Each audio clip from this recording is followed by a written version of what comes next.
you recommend looking at the camera when answering questions? Do you have any tips for me on Just camera? whatever feels comfortable, you know? It's very informal. Sure. Yeah. You could always even do it again or whatever, you know what I mean? Yeah. Okay. So Robert, we're here in Las Vegas, Nevada, and you're homeless. How'd you end up here? Well, it's a long story. I mean, I came to Vegas maybe 15 years ago, trying to play some online poker when it was really hot, and ever since then, things have just been kind of rocky for me in life. Where are you originally from? I was born in Tennessee. And when did you come to Vegas? 2006. Okay. And from 2006, now it's 2020. Walk me through it. What happened during those 14 years that led you to this? I moved here with my then wife, and we were kind of directionless in life, career-wise, and realizing the futility in school and all this stuff. We just kind of see through the veil, if you will, and so we're looking for a hustle, you could say, and poker became really hot. There was this guy named Chris, Moneymaker, so Yep. you know, that was a clue to get into online poker, which I did. I was pretty good at it, but you know, I struggled with losing, pride, that kind of stuff, ego. So I got into playing online poker. We moved here. It was pretty rocky, just trying to get settled. We never did things the right way, as far as like establishing a bankroll, saving up money. You know, like a lot of people would. We were more comfortable, just kind of, you know, seat of our pants kind of lifestyle. And after that, it took about a year or two for us to split up, and because we just were a mismatched pair, and she ended up cheating on me near the end, and that was really troubling. How long ago was that? It was probably 2007, maybe 6 and 7. Yeah, second half of 6, first half of 7. Okay. And was poker your main source of income at that time? Briefly, there were some online poker sites where we could get money on and off easily, and I was playing like low stakes, but I was able. The players were so bad, I was able to make enough money to live, you know, for a while, but I had a lot of internal turmoil. Okay, and I was looking for something, I didn't realize it. And once I discovered what I was looking for, everything started to fall into place. And what I was looking for was a relationship, a partner, and it was the idea that there was somebody specific for me and possibly for each of us, like a soulmate or a partner. So that was really, so it's maybe kind of a messy story, but or a messy transition there. Or it's not a smooth transition, but that's what happened. Is I don't know. It's a long story. Yeah. Okay, so you moved here with your then girlfriend, played poker, Right. everything was fine. When did things start to go downhill? Well, you know, we both brought an addiction with us, okay? Opiate addiction, and for me, I like marijuana and stuff like that, by the textbook definition, right? So we went to AA, we played by the rules, we do what our parents say, which is always detox, rehab, go to AA, 90 meetings, 90 days, all that kind of crap, right? And we were completely miserable. It didn't work for us. So we just kept banging our heads against the wall, that same cycle over and over again. So regardless of where we were, it was California, we went to Arkansas, you know, we lived in Orange County for 5 years. That's where we met. We got married here in 2003. But we were basically inside of this system that we didn't fit in, and it's kind of BS system. So that's kind of what we're more interested in talking about anyway. And we've seen a lot of evidence of that. So we kind of pushed it to the limit now this year. And you know what I mean? Like challenge this stuff, and we see what's Right. So Okay. that's, I'm sure, the better part. But so I'm trying to connect two different things. I feel like my ex-wife is not someone that I should have ever been with, but yet there was a lot of things she brought into my life that needed to happen for me to advance to the next step. I guess what I'm saying is, like, if your whole life was about just meeting your soulmate, then everything else we talk about is just whatever, right? Yeah. But within that, it brought so much understanding and wisdom about who we are, what human beings are really, and what we're meant to do, and why we have so much confusion. We turn to opiates, Xanax, and all this other stuff unnecessarily To escape. to escape the system, basically. Yeah.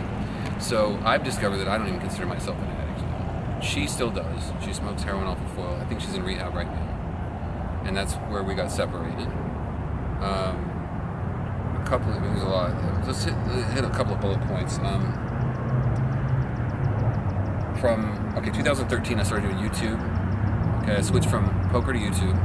It was just it just aggravated my nerves playing cards and having to work within, Yeah.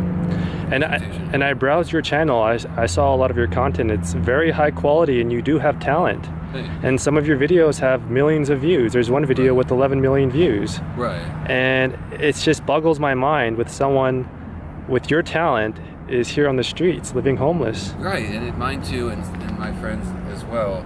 So that's the interesting part. It's like, why? And we're looking at it like, if nothing else, I don't have a lot of friends, but I do have family. My dad has been remarried for 30 years to my stepmom. Everyone's successful in that family. My stepbrother was the game director of Blizzard, the big Blizzard title in the last decade or whatever. Very high profile game that everybody knows. And so everyone was successful except for me. So I've started to notice this pattern of my life and my family's life resembling the actual Game of Thrones. You're familiar with that? Yes. Yeah, and a few other things like Fargo season 2, and so that kind of stuff. Stepmom's family's from Oklahoma City. Have you ever seen Fargo? No. Okay, so season 2. So it's a lot of stuff, but so I started making those videos, and for a while I was just kind of coasting on that. The attention, the excitement of making art, because I never really tried to make any art for real. When I was young in the 90s and stuff, we didn't have like Adobe, we didn't have YouTube, Adobe subscription, we didn't have YouTube, so everything's so accessible with these cameras and stuff like that. I felt like I was born a little too early, which makes sense, and so I was kind of just sitting back waiting for this. Okay. Like intuitively, have you ever seen the movie Step Brothers? Yeah. Remember when they're sleepwalking and they put the pillows in the... Yes. That's what it is. It's Okay. Like unconsciously, you have like a compass. You see in Town Square. Yeah. Not to call you out, but I spent all my time in Town Square, so maybe I was looking for you, so to speak. I come to Vegas and looking for, you know what I mean? I don't know that. We don't know. Right. Right. But I find myself in these loops, like I do it like very excessively. Like I go to Town Square every day. Right. Like I'm looking for something, and then I go to the AMC theater every day, and so I've had a lot of stories about stuff there. My life's kind of like a movie, so it's hard to tell it just like a script. Like, well, this happened and that happened. Yeah. So, but I want you to know that some of the bullet points are: in 2013, a movie director liked one of my videos, and I told him I'd make a video with his stuff on Twitter, and he said, "Well, whatever music you want to make," and I never did it because I was new to editing and I felt intimidated, like I couldn't even impress the guy, so I didn't even try. And then that kind of haunted me for a while. And then in 2017, he released a movie, and it came out on Blu-ray or whatever. And when I got a copy of it, I just had this idea that maybe I hurt his feelings by some things I saw in the movie. And then also the movie contained signs, what I would consider signs, because if you're looking for, you believe in God, religion, that if God is everything, they say God is everything, God is nothing, then theoretically, if God is everything, then everything here should reflect God in some way. And once I started looking for the signs, pointed through this movie director who might have noticed it before me, I started seeing real signs. And that was 3 years ago, and ever since then, it's been getting stronger and stronger, and real life things like this are happening. Okay. Kind of confirm it. So it's like, a lot of it is, I have a half brother that I didn't know about, who my parents told me his name, and it was my dad had a kid before me with another woman named Susan, and then I guess they separated, and then he got with my mom, and they had me. And I was an only child, so I was a very lonely kid, and so it was a lonely path. Even with the ex-wife, she was kind of like the lower companion as far as not able to be a real wife or to me. And I couldn't be a husband at the time, and so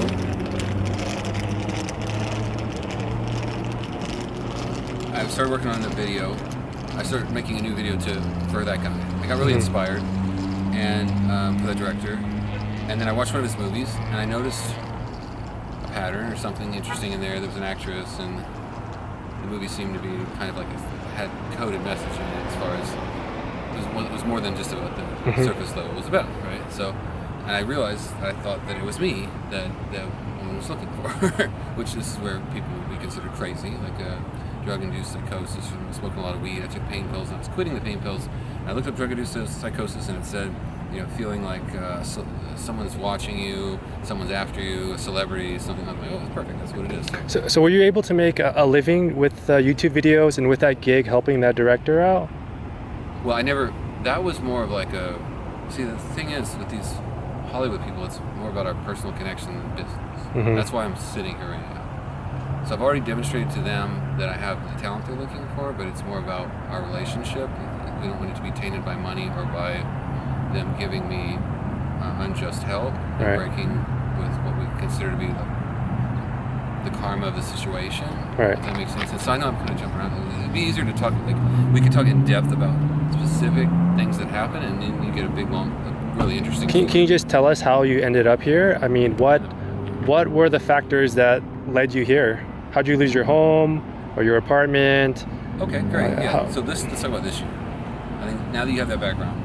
Okay, well, one preface to that. Okay, when I started seeing those signs with that actress, I thought that they were listening to me on my phone. I thought, you know what? It sent me some hints that the black mirror of our phones, that they're bored, and we've, through surveillance and too much technology, we're all staring at each other now. Mm-hmm. And we're staring at them, we're voyeurs, staring at the celebrities, and they're staring back at us.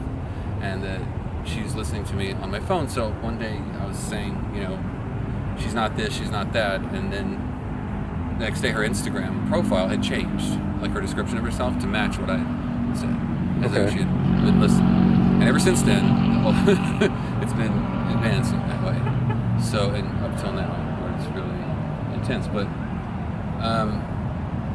so we spent the summer, late summer, early fall of 2018. I moved into my car, and they were controlling my iPod Shuffle, and I would talk on my phone, and we kind of came up with this idea that we might do a reality show where they follow me around with cars and cameras and cars. He's a very innovative director, and we discovered a color coding system and just codes and things. So anyway, after that went on for several months, and then I eventually moved into a place. Someone from AA, Alcoholics Anonymous, took me in, and but I didn't really get along with the guy, and I got super depressed, and I lost connection with the actress and the director, and I got suicidally depressed. I moved to Mobile, Alabama, where my mom is, and my best friend was there, and he was struggling with getting sober. I had gotten sober, was staying sober 3 or 4 months, and I wasn't able to help him stay sober.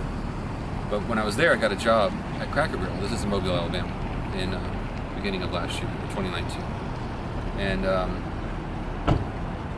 I got a job as a server of all things. I'm 44 years old, and everyone was telling me I need to roll up my sleeves and do some hard work, and the Cracker Barrel was a great way to do that. So I worked there for a couple of weeks. I liked the job, but I was so depressed I wanted to come back to Vegas, kind of like that compass. Something was pulling me back, and even some of the themes of the movies this woman was working on reflected this idea of going west, like Pet Shop Boys. And so I wanted to come back to Vegas. I finally did, and I transferred to the Cracker Barrel over here, and then I disregarded all that Hollywood stuff, and I just rolled up my sleeves and went to work for them. And it was terrible at first. It was embarrassing. I went in there really entitled, and but I couldn't back it up. They're about speed there, and so it was kind of like going to boot camp.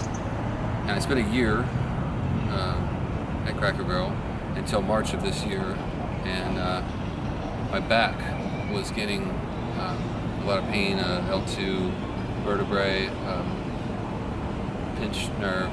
And coincidentally, the economy shut down right when my back went up. And was that during the pandemic? Yeah, back in March, when I was at my worst and I was hobbling. All of a sudden, everything shut down, and couldn't crack up. So they started this $600 bonus thing they've never done before, which I was entitled to. And then, so what I'm getting at is my life's been kind of guided and steered almost like a Jesus type figure. And there's reasons, like I said, I forgot, the brother-in-law is a movie director. He's a big movie director now, and had, a big movie last year. Okay. reflects what's going on. So I just didn't want to say too much too fast, but he's confirmed with me privately. But we realize that a lot of things that are messed up in society right now, we have this unique opportunity where I'm this man on the street who can go and investigate some of the, especially in this town. We have an idea of wanting to kind of clean up the town, so to speak, and bring it back to how it was a little bit, where it was more, family oriented, bring back masculinity. We feel that, they talk about toxic masculinity. I think women are being really empowered right now, but men are not. So I think men need to step up. I think it reflects in our art and our music. There's just no balls. Can you tell us how you've been surviving out here? Yeah. And what it's been like? Is this your first time homeless? No, I chose to go in the car for 60 days 2 years ago because I was, speaking to them through social media, coded message. It's very easy, obviously, to send coded message. Like you can just send any message, and as long as the person knows that it's for them, they'll read it and get the answers. And it'll reflect things that are going on in my life on a day-to-day basis. Like if I eat a banana today, later in the day, their social media post has a banana in there. You know what I mean? Like it's very targeted and specific. Also, cars are following me around everywhere, looking after me. But how I've survived, I kind of want you to know that's the main part of the story. But the economy shut down. I got him the unemployment. My dad has Parkinson's. He's 72 at the time, and he's not doing the best. He lives with my stepmom in Fayetteville, Arkansas, and I wanted to move there. And my apartment lease, I shared an apartment with a lady in Green Valley, and our lease ended in, I think, the end of April, and the pandemic was right in the middle. It was right in the middle of that. So I was worried about leaving. I was worried about not getting that. They said that $600 extra was going to go until July. So in my mind, I'm like, I want to go see my dad and move over to Arkansas, but I had to wait for this money because everything was shut. Even the Cracker Barrel in Arkansas that I was going to go to in Springdale had shut down. So I was just kind of stuck. And then the unemployment, I didn't. We were going to. I was supposed to get the card at that little apartment. Well, somebody broke into the mailboxes right when the card was supposed to come, and they never fixed the mailboxes for the last month I was there. Right. Then I had about six. They didn't know. My roommates. I had $6,000 or $7,000 at least saved up. I carried a bunch of cash on me, stuff like that, and I never let on that I had any money.